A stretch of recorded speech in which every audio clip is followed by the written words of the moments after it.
Yeah.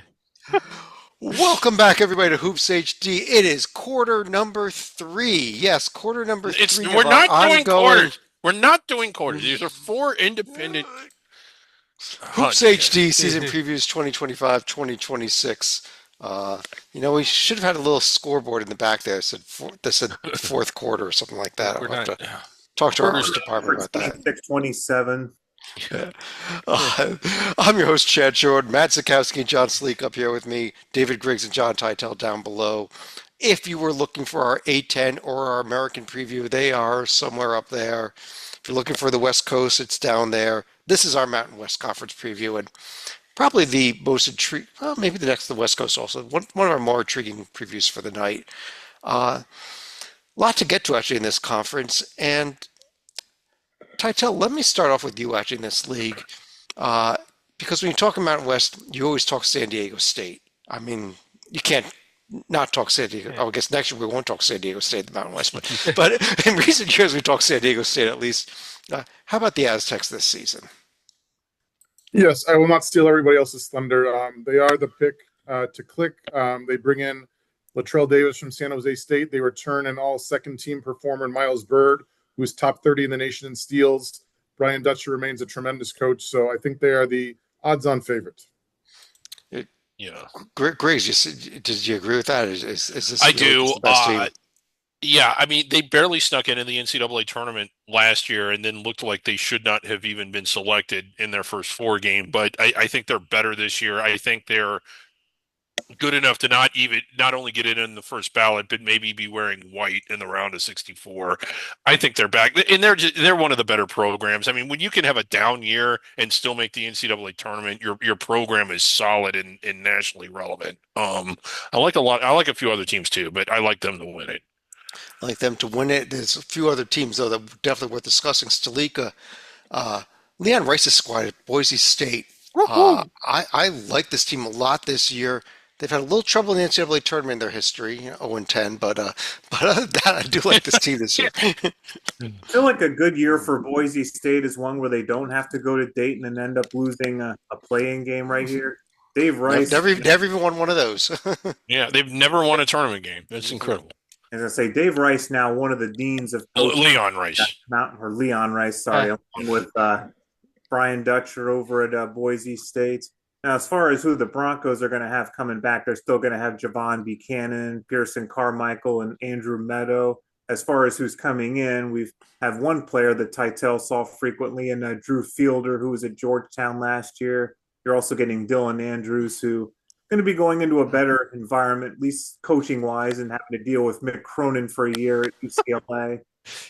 Then you look at the non-conference schedule for the Broncos; they're going to be in the watered down Maui Invitational with USC, NC State, and Seton Hall on one side. They're also going to be playing St. Mary's in a de facto home game at Idaho Falls, and the only other notable game for them is going to be against Wichita State at home. Yeah. Matt, what about that? San Diego State, Boise State. You agree these two teams are good teams actually this year. They're good teams. I think San Diego State's the favorite, but I think right behind them is Utah State. Utah State you like as well. Okay, let's talk a little Yeah. Utah State. I think they actually have the best player in the league, Mason Falsev. Okay. And also, I think a couple of chances I like MJ Collins, who now this will be his third stop in that. But I think after Vontek and Vandy, I think this could be a good level for him. And then Colby King's a kid I've liked a little bit. What I've seen with both St. John's and Butler. I think a little more stable situation here with Jared Calhoun there, the offensive genius in that. And I think, yeah, with those guys, I think Utah State's could be right up there. And I think they get in the tournament comfortably again. I want to follow up on one thing Matt said. I would like to congratulate Utah State for keeping their coach out of the transfer portal for a Yeah. change. When you look at Ryan Odom and Danny Sprinkle, who have had 1 year, 10 years.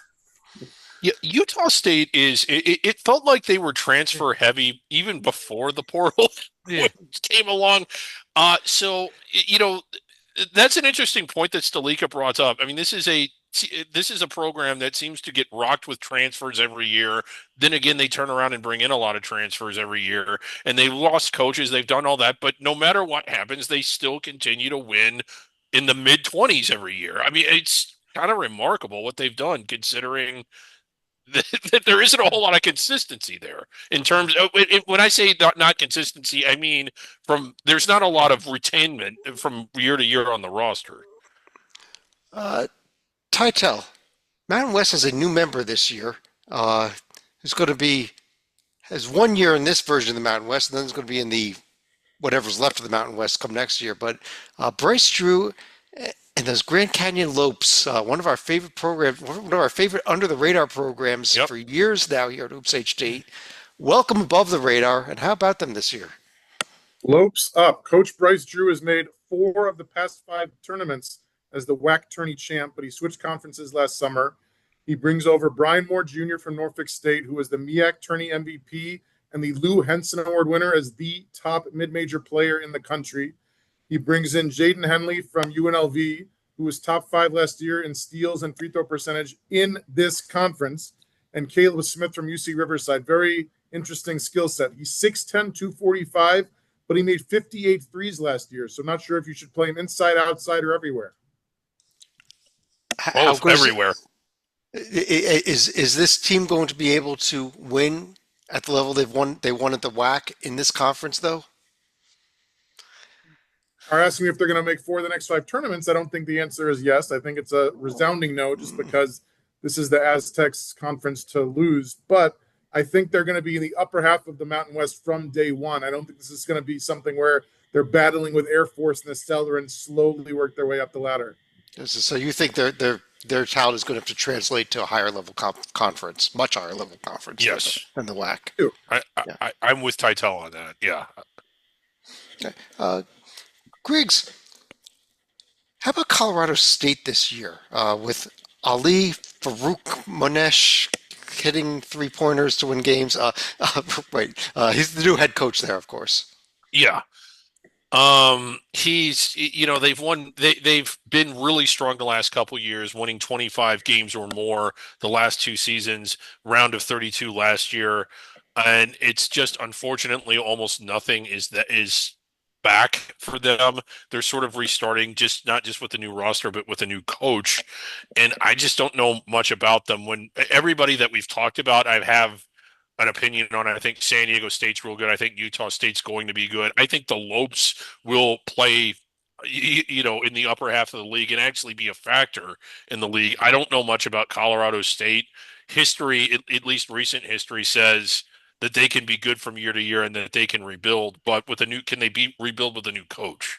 Yeah, that's fair enough point. But Stalika, somebody else has a new coach is New Mexico with Eric Olin come over off of that great season he had last year at UC San Diego with the bid.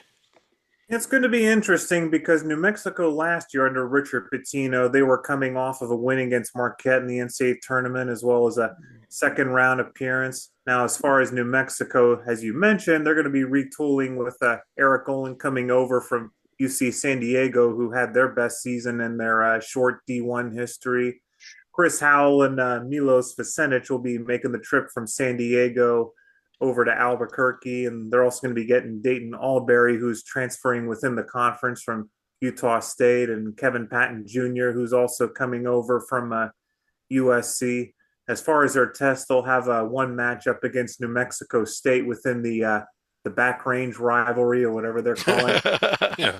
So it'll be in the Hall of Fame Classic in Kansas City, where they'll get to play Nebraska and either K-State or Mississippi State, and they also make a trip over to VCU late in December. Yeah, Matt, another new head coach in this conference. How about Josh Pastner back in the coaching ranks here at UNLV? I mean, to see how he does. This might be the right level for him in that, and he's sneaky. He brought in a nice transfer class. You got Kamani Hamilton from High Point. You got Dre Gibbs Lawhorn from Illinois, Dembele from Iowa, and then Al Green, who was very good at La Tech his freshman year. And then again, those guys, and then a real good freshman, Nas Cunningham. This might be a group that they're not the top 1 or 2, but might be the best of the rest. Yeah, I kind of agree with that. Titel, another team that might be in that best of the rest group, though. What about Steve Alford's team over at Nevada? I think there's some talent there, isn't there? There is. Keeping in mind, Alford is in striking distance of 700 career wins. You keep thinking of him as the guy on the championship team under Bob Knight in '87, but he's been coaching for so long that he's racked up almost 700 wins. He brings in Tayshawn Comer from Evansville and Corey Camper Jr. from UTEP. Comer was an all-conference second teamer in the MVC. Camper was all-defensive team in Conference USA. I don't think they're going to be contending at the top, but I would love Alfred to get 700 wins to show like the Bob Knight coaching tree is still very strong. All right, got to go to Griggs. Now, you know what? Hold on a second. Before I go to Griggs, Stalika, over at Wyoming, Sundance Wicks, I thought it was a great hire, but I'm not seeing the roster there this year yet. And that was, what's his second season? Yeah, it's going to be his second year, but honestly, they may have to wait until next year when the Mountain West retools a bit before they go ahead and end up making their move. Yeah, and then no, wait. Before I go to Griggs first, Matt, Fresno State. Anything here for this season? Nah, hold on. I think it's be a long building process. They've been stuck at the bottom of the Mountain West for a while, and it might take them a while to get back toward the top. All right, now Griggs. Oh no, actually, before I go there, Titel, we do have Air Force in this conference also, but can they win any conference games? Honestly, I mean, Fresno did lose 26 last year, so I like the Air Force chances against them, but not against anybody else. Yeah, that about finishes the conference here. Great. my pick to win it all. All right, Griggs. This is the 2 minutes we actually give you every year. Go ahead and talk some San Jose State and Tim Miles. Well, they've got a Hall of Fame coach. I think that's without question. That would be a lot more accomplished had it not been for the dark web conspiracy that's brought him down. They won 20. They won 21 games 2 years ago. It's going to be a long year, and I'm to be semi-serious. I do think Tim Miles is a good coach. That isn't entirely an act, but I think his superpower throughout his career does not translate into the era we're in now, which is a plug-and-play, transfer-heavy era. His superpower was building and developing talent, and you can't do that now because as soon as it's built and developed, it moves on. I don't know how much longer he's going to be at San Jose State, and I don't think they're going to be good this year. Yeah, I was going to say that, Griggs. This might be your last season as a San Jose State fan, unfortunately. And we like Tim Miles a ton as a person and as a coach, but it just and he's great. I mean, he won at places that no one else has won at before or since. He did. Let me ask a fascinating question now for the Mountain West: is how many bids does this conference get? We discussed a lot of teams that we like near the top of this league. So who's your regular season champion? How many bids did you get? Who are those teams going to be? Any other final thoughts you may have on the league? And Matt, let me start with you on this one. I'm going to, even though I'm closer to 3 than 1, but I think I'll say 2. San Diego State, the regular season champ. Utah State, not far off. I think like San Diego State will be something like a 7-8 seed. Utah State like a 9-10 seed. And then I think Boise won't be that far off, and that they'll at least be in the discussion, but I think they just fall short at the end. All right. Slika. This is going to be the Mountain West swan song as we know it. I actually think this is the year where they probably do get 3 teams, maybe 4 if there's a perfect storm and you get a bid thief in Vegas. I would say San Diego State, Utah State, and Grand Canyon I would probably have as my at-large teams.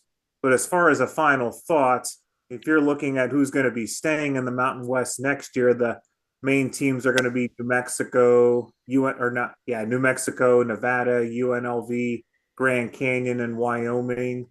And you're also going to be looking at bringing in Hawaii, UTEP, and UC Davis as some of their future members, but that's something we'll get into next year. Yeah. Titel. As I've said multiple times, I think the Aztecs will win this. I think it's a 2-bid league. I think the Utah-Boise winner could make things very interesting, but it will require a lot of work because I think they're going to be on the outside looking in, but I think it's doable. As far as a fun fact, I look at the assistant coaches in this conference, and one that caught my eye is one who works for Steve Alford, who we mentioned earlier, new assistant coach, Kyle Guy. You might remember him from 2019 when he was the tournament most outstanding player for Tony Bennett at Virginia. He's the best 3-point shooter in school history. He made the game-winning free throws in the Final Four win over Auburn. He's played in the NBA. I don't think he can flip the switch because they got a pretty good shooting coach already in Alford. But I'm very interested to see how Kyle Guy does back in the college coaching level.